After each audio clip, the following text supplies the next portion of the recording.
I'm Morgan Bell. I'm head of engineering here at Misty Robotics.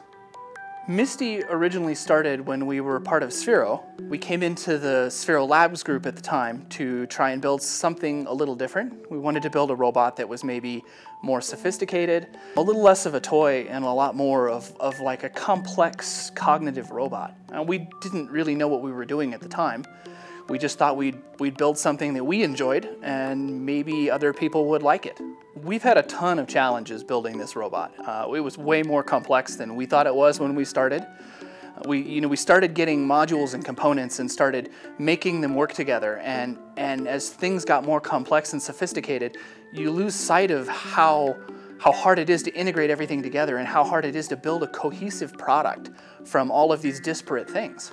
On the mechanical side, we had to solve driving dynamics issues. We had center of gravity problems. The robot would tip over all the time in the early prototypes. It had such a short wheelbase, you couldn't physically move it forward or backward without it doing wheelies.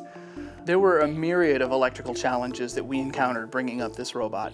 We were really shooting at getting something that was powerful and sophisticated, and that means taking a lot of the latest cell phone style technology and making it all somehow work together, and it turns out it doesn't want to do that.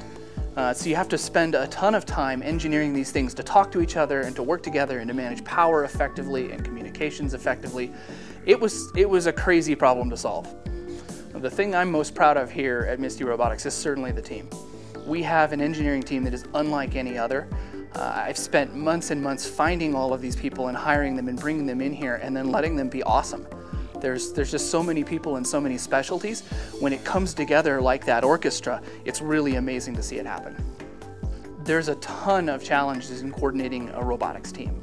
There's varying specialties from firmware to software to electrical to mechanical engineering to industrial design, and all of that has to come together, and you have to find ways to synchronize each of these pieces so that one deliverable isn't blocking another. The adjacent hard piece to that is actually getting the experts all to work together correctly and to understand how they fit into this and how their pieces should all feed together, and then managing that sort of metronome of a timeline as you go.